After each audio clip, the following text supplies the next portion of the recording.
Wah, menariknya. So guys, hari ni kita nak masak ayam masak lemak cili api. Ui, tak sabar kalau dapat makan guys.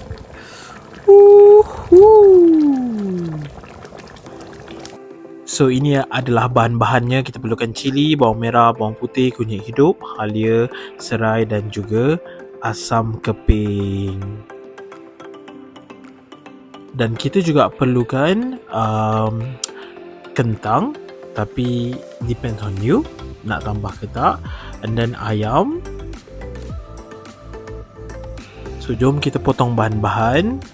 So pertama sekali kita akan potong kentang itu tadi. Okay, tak kisah kalau nak potong macam mana, tapi better dalam bentuk yang besar supaya kentang tidak hancur bila kita masak bersama dengan kuah masak lemak cili api itu tadi.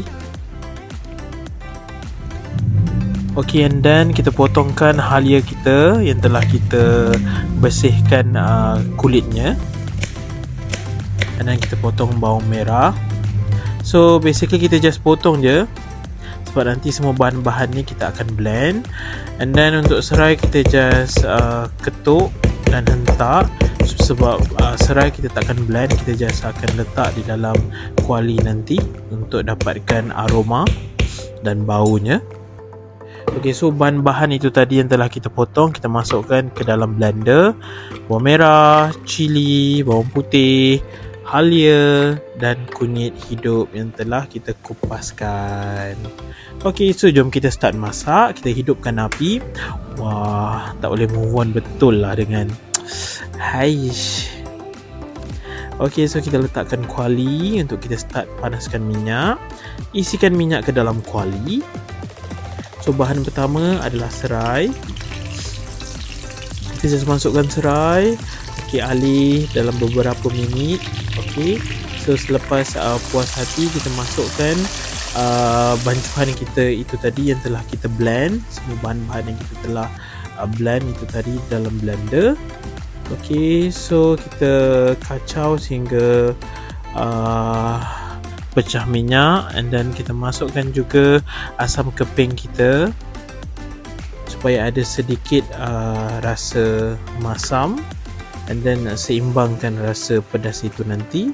Ok, and then kita masukkan segala perisa MFG, right? And then kita masukkan ayam 4 ketul itu tadi kita masukkan. And then kacau sedikit.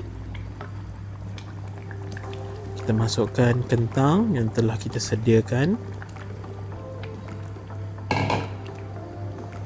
Dan kita kacau sehingga rata, ataupun kita gaul sehingga rata.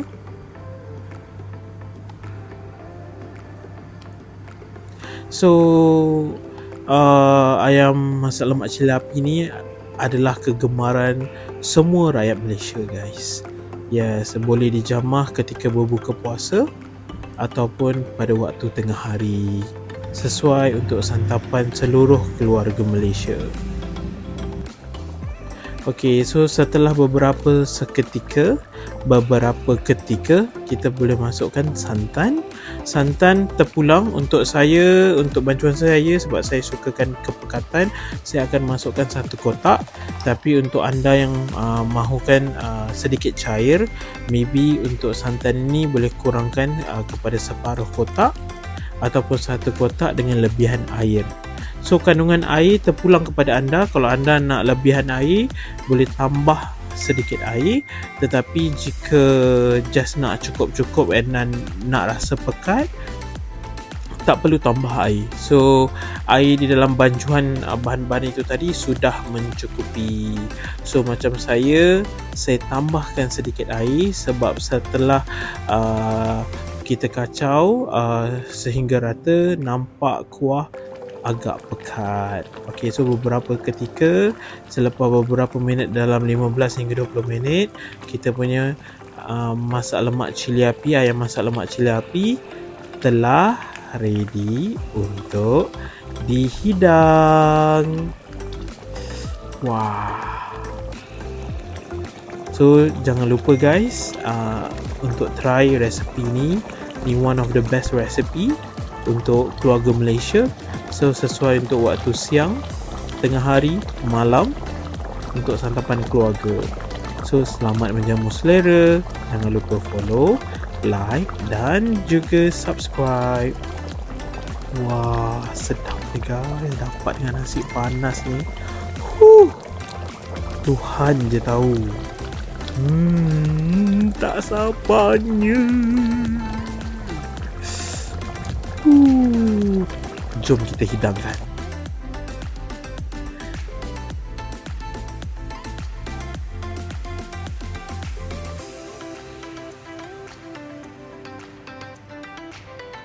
Wah, satu.